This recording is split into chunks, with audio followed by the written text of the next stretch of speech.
Hello everyone, welcome to study for you. आज हम C plus plus का overview देखेंगे, जो हम आगे जो सीरीज़ है हमारी उसमें हम डेप्थ में पढ़ेंगे। सी प्लस प्लस बेसिक्स में हम पहले उसकी इंट्रोडक्शन देखेंगे कि हमारी सी प्लस प्लस होती कैसे है, उसकी थोड़ी हिस्ट्री के बारे में पढ़ेंगे कि हम उसको कहाँ से हमें मिला, सी प्लस प्लस प्रोग्रामिंग के अंदर क्या क्या आता है, उसका बेसिक हम प्रोग्राम बनाना देखेंगे कि हमारा सी प्लस प्लस कैसे उसके अंदर प्रोग्राम बनाते हैं, कैसे कुछ एग्जीक्यूट कराते हैं, कैसे सी आउट सी इन कराते हैं, यूजर से इनपुट्स लेते हैं, उसके डेटा टाइप्स के बारे में जानेंगे, उसके वेरिएबल्स के बारे में जानेंगे और उसका कैसे वेरिएबल स्कोप्स होती है बहुत सारी, तो उसके साथ सब चीज़ों के बारे में हम आगे सीरीज में डिटेल में पढ़ेंगे। आगे हम पढ़ेंगे decision and looping. We have a number of situations where we may have to change the order of execution of statements based on certain conditions are met. आगे हमें कुछ ऐसी सिचुएशंस भी आ सकती है जहाँ पे हमें ऑर्डर ऑफ एग्जीक्यूशन चेंज करना पड़े according to the condition given. जैसे मैं एग्जांपल से आपको क्लियर करती हूँ कि हमारे पास एक नंबर है जिसका हमें पता लगाना कि वो इवन है या नहीं है। तो इवन नंबर की एक मेन कंडीशन क्या होती है, जो हमारा इवन नंबर होता है वो 2 से डिविजिबल होता है। अगर हमें जो गिवन नंबर है वो 2 से डिविजिबल है तो हम डिस्प्ले कर देंगे कि या दिस इज इवन नंबर। अगर वो डिविजिबल नहीं है तो हम ये डिस्प्ले करेंगे कि this is not divisible by 2, that means it is not an even number. So ये हमारे कंडीशन हुआ कि 2 से डिविजिबल डिवाइड करके देख रहे हैं, तो ये हमारे कंडीशन है। और ये जो कंडीशन है इसी पे डिसीजन बेस्ड हो रहा है कि मतलब हमें क्या आउटपुट में क्या दिखाना है कि अगर हमारा 2 से डिविजिबल हुआ तो वो इवन नंबर है, अगर नहीं हुआ तो वो इवन नंबर नहीं है। तो इसी को कहते हैं एक तरह से decision making using a conditional statements. आगे हम लेक्चर्स में पढ़ेंगे कंडीशनल स्टेटमेंट्स हमारे पास कौन कौन से होते हैं। इफ एल्स होती है, इफ स्टेटमेंट्स होती है, नेस्टेड इफ एल्स होता है, तो स्विच केसेस भी होते हैं। आगे हम उसके बारे में डेप्थ में पढ़ेंगे। इसमें मैं आपको एक ओवरव्यू दूंगी हर चीज़ के बारे में। आगे है this involves a kind of decision making to see whether a particular condition has occurred और नॉट। वो पर्टिकुलर कंडीशन हमारी अकर्ड हुई है या नहीं हुई है, वो डिसीजन मेकिंग से पता चलता है, कंडीशन पे डिपेंड करता है। And the process of repeatedly executing a block of statements is known as looping. अगर हम कोई स्टेटमेंट किसी ब्लॉक को हम रिपीटेडली उसको एग्जीक्यूट कर रहे हैं तो मतलब एक लूप काम कर रहा है। तो उस लूप के बारे में भी हम पढ़ेंगे। हमारे पास बहुत सारे लूप्स है, लाइक फॉर लूप हो गया, वाइल लूप हो गया, डू वाइल लूप हो गया। इसमें हमारे एक कंडीशनल स्टेटमेंट्स भी आते हैं जिसमें होते हैं कि गो टू हो गया, ब्रेक हो गया। तो ये ना डिपेंड करते हैं कंडीशंस पे, लाइक हमें उस प्रोग्राम के कोड को मतलब एग्जिट करके एकदम एंड में जाना है या कंटिन्यू करना है। इन सब के बारे में आगे हम डिटेल में पढ़ेंगे। Arrays. Arrays are used to store multiple values under a single variable. एक single variable के अंदर कैसे हम different वैल्यू स्टोर करें, वही हमारा array होता है। Instead of declaring separate variables for each value. Each value के लिए अब हर एक वैल्यू के लिए अलग अलग वेरिएबल डिफाइन करना तो बहुत मतलब लेंदी और काफ़ी कॉम्प्लेक्स हो जाएगा प्रोग्राम, कि अगर मैं हर एक चीज़ को कि इनिशलाइज कर दूँ कि ये भी इंटीजर, ये भी इंटीजर, ये भी इंटीजर। जब हर एक चीज़ इंटीजर में है तो हम क्या करते हैं, एरेज का यूज़ करते हैं। जैसे एग्जांपल मैंने लिया है इंट एज 5। इंट एज 5 ये एक सिंटैक्स होता है, मैं आगे आपको बताऊँगी एरेज में कैसे हम सिंटैक्स और कैसे क्रिएट करते हैं, एक्सेस करते हैं। तो ये बेसिक एग्जांपल लिया है मैंने कि एरे हमारा कैसे दिखता है। तो इसमें जो दिखा रखा है मैंने इंट एज 5, तो इसमें हम जब 5 इनपुट्स लेते हैं यूजर से तो वो पांचों वैल्यूज इंटीजर में होते हैं। तो यहाँ पे हमने यही कंसेप्ट देखा कि एरेज में हम एक सिंगल वेरिएबल जो एज है, एज हमारा एक सिंगल वेरिएबल है, एक पर्टिकुलर डेटा टाइप के अंदर 5 वैल्यूज आ गई जिनका सबका डेटा टाइप सेम होगा, वो होगा इंटीजर। और वो पांचों क्या वेरिएबल होता है, एज है, वो पांचों हमारी एज होंगी और पांचों इंटीजर टाइप की होंगी।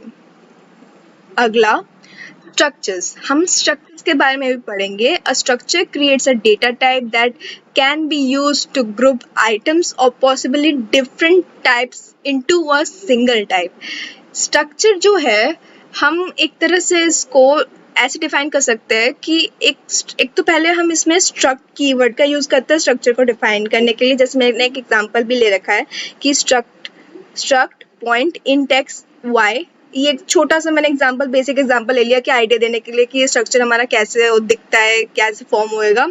आगे इसके बारे में हम डिटेल में पढ़ेंगे, लेकिन इसका बेसिक ओवरव्यू ये है कि स्ट्रक्चर में हम एक डेटा टाइप को यूज़ करते हैं टू ग्रुप आइटम्स और possibly different data types into a single type. इसका मतलब ये है कि जैसे हमें कुछ क्रिएट करना है, एक स्ट्रक्चर ऑफ अ लाइक एक क्लास का क्रिएट करना है, ठीक है. अब क्लास में स्टूडेंट्स होंगे, उसका रोल नंबर होगा, तो इनका तो अलग अलग लाइक डेटा टाइप्स होंगे ना, कि जो स्टूडेंट नेम होगा वो कैरेक्टर टाइप का होगा. कैरेक्टर हम यूज़ करते हैं कुछ भी कैरेक्टर्स इनपुट कराने के लिए, और जो रोल नंबर होगा वो इंटीजर टाइप का होगा, मतलब नंबर्स में होगा. तो इन सबको ग्रुप करते हैं हम एक ही के अंडर. हम स्ट्रक्ट स्टूडेंट का एक बना सकते हैं जिसमें उसका कैर टाइप डिक्लेयर करेंगे उसके नेम के लिए और इंटीजर टाइप डिक्लेयर करेंगे उसके रोल नंबर के लिए. तो हमने कैसे डिफरेंट वेरिएबल्स को और डिफरेंट डेटा टाइप्स को एक पर्टिकुलर ब्लॉक में रखा है, तो उसी को हम स्ट्रक्चर कहते हैं. आगे है function. Function are used to perform certain actions and they are important for reusing the code. हम कैसे कोड को फिर से रीयूज कर सकते हैं. हम अब हर चीज़ के लिए अलग अलग करके कोड लिखेंगे तो वो काफ़ी लेंदी और काफ़ी बड़ा प्रोग्राम बन जाएगा और इवन कॉम्प्लेक्स भी बन जाएगा. हम खुद कंफ्यूज हो जाएंगे कि हमें कहाँ पे ये यूज़ करना था. तो उसके लिए हम क्या करते हैं, हम एक फंक्शन क्रिएट करते हैं. फंक्शन क्या होता है, इसके अंदर एक ब्लॉक होता है स्टेटमेंट्स का जो हमें एग्जीक्यूट कराना पड़ता है. जहाँ पे भी हमें ज़रूरत पड़ती है हम उसको फंक्शन को कॉल करेंगे और कॉल करने पे वो फंक्शन हमारा काम करेगा. Define the code once and use it many times. एक बार उस कोड को डिफाइन करने से हम उसको बाद में रीयूज करेंगे बार बार. जैसे मैंने यहाँ पे एग्जांपल एक लिया है वॉइड फंक्शन. हम ऐसे इसको आगे डिफाइन करना भी सीखेंगे फंक्शन के बारे में. यहाँ पे आप बेसिक एग्जांपल मैं आपको ओवरव्यू दे देती हूँ. Void function, void my function, see out I just got executed. So मैंने यहाँ पे एक लाइन एग्जीक्यूट करवाई है कि मतलब डिस्प्ले करवाई है आउटपुट स्क्रीन में कि I just got executed. जब भी मैं आगे प्रोग्राम में इसको कॉल करूँगी, फंक्शन को कॉल करूँगी, तो हमारा ये स्टेटमेंट वहाँ पे डिस्प्ले होगा. Next, C++ using oops. C++ using oops में बहुत इंपॉर्टेंट हमारे टॉपिक्स आते हैं, लाइक क्लास के बारे में पढ़ते हैं, ऑब्जेक्ट के बारे में पढ़ते हैं. उन सबको ओवरव्यू मैं आगे आपको दूंगी और इसके डेप्थ के बारे में हम आगे सीरीज में पढ़ेंगे. oops बहुत इंपॉर्टेंट है. oops की फुल फॉर्म होती है ऑब्जेक्ट ओरिएंटेड प्रोग्रामिंग. इसके अंदर बहुत सारे ऐसे इंपॉर्टेंट फीचर्स है जो C++ को और यूजफुल बनाता है हमें यूज़ करने के लिए, कि हम कैसे इसको यूज़ करें. उसके फीचर्स को एक्सेस करते हैं तो हमारा जो कोड है वो काफ़ी एफिशिएंट बनता है. तो इसमें आता है पहले क्लास एंड ऑब्जेक्ट के बारे में हम पढ़ेंगे. यहाँ पे मैं बता देती हूँ आपको बेसिक इसका आइडिया क्या है. Class is a blueprint for the objects. ये एक ब्लूप्रिंट की तरह होता है कि ऑब्जेक्ट्स को डिफाइन करता है कि ऑब्जेक्ट्स जो इसके अंदर जो इसके ऑब्जेक्ट्स है वो कैसे है, क्या फंक्शंस है उसके, वो डिफाइन करता है. अ class is a user defined type. User defined मतलब हम जो यूजर्स है जो हम इसे बनाते हैं वो यूजर डिफाइंड टाइप होते हैं classes. That describes what a certain type of object will look like. एक सर्टेन टाइप ऑफ ऑब्जेक्ट किस तरह, मतलब उसकी डेफिनेशन क्या होगी, वो परफॉर्म क्या करेगा, उसका काम क्या होगा प्रोग्राम में, वो डिफाइन करता है. अ class description consist of a declaration and a definition. Usually these pieces are split into separate files. ये जो पहले डिक्लेयर करना और डिफाइन करना है इसको, ये सारे अलग अलग पीसेस में स्प्लिट होते हैं फाइल्स में. And object is a single instance of a class. जो हमारा ऑब्जेक्ट है वो एक single instance of a class है. जैसे किसी क्लास में एक स्टूडेंट होता है, वो स्टूडेंट उस क्लास को रिप्रेजेंट करता है, वैसे ही ये जो ऑब्जेक्ट है उस क्लास को रिप्रेजेंट करती है. इनहेरिटेंस एक बहुत इंपॉर्टेंट टॉपिक है oops का, और ये एक बहुत इंपॉर्टेंट फीचर है जो प्रमोट करता है कुछ प्रॉपर्टीज अपने पेरेंट क्लास से बेस क्लास में इनहेरिट करवाना, जिससे कि हम उस कोड को एक मिनिमम लेवल तक उसको एक्सेस कर पाए।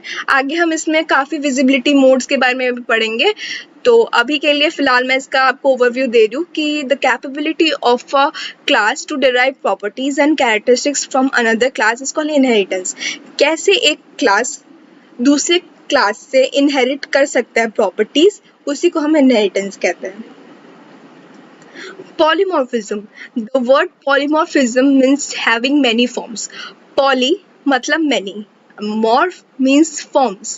Polymorphisms having many forms. हम कैसे एक डेटा को अलग अलग डिफरेंट फॉर्म्स में एग्जिस्ट करवा सकते हैं एक प्रोग्राम में, तो उसी का मतलब है polymorphism, उसी फीचर का मतलब।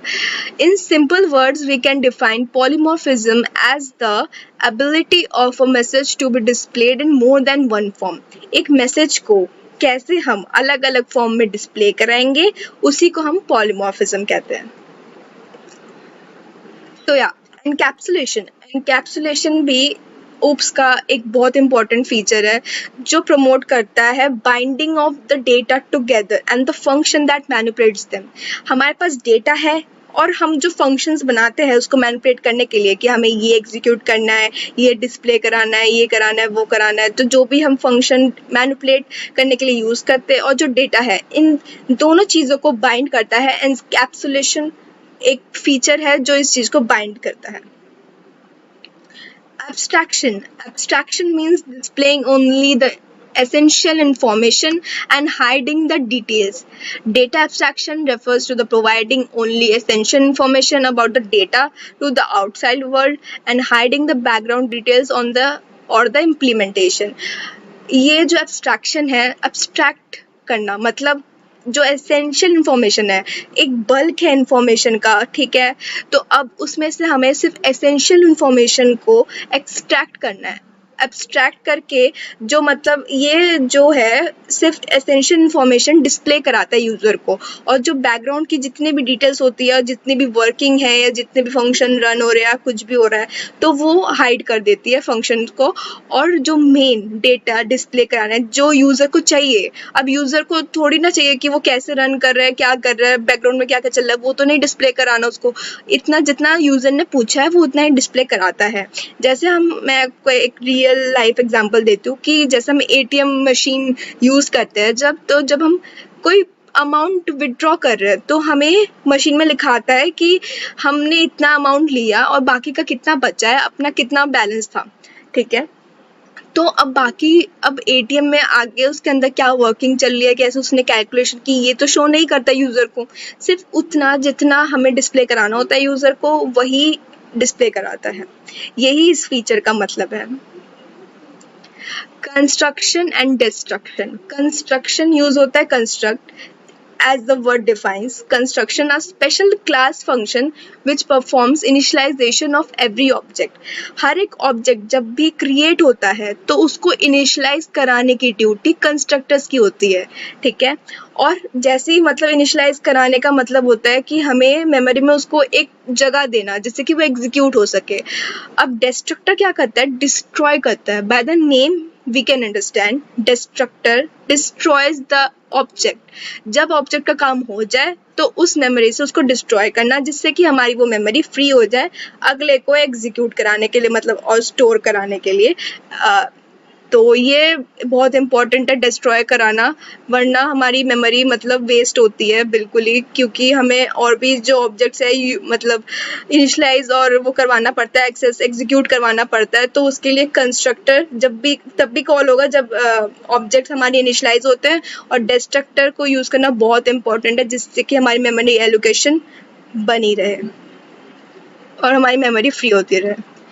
ओवरलोडिंग मतलब होता है कि एक ही पर्टिकुलर नेम के under, like overloading is a feature in C++ where two or more functions can have the same name but different parameters। ऐसे functions जिसके नाम तो सेम है बट उसके अंदर पैरामीटर्स डिफरेंट है, मतलब वो फंक्शन क्या क्या वैल्यूज लेती है, वो पैरामीटर्स कहते हैं उसको कि क्या क्या वैल्यू एक्सेप्ट करेगी।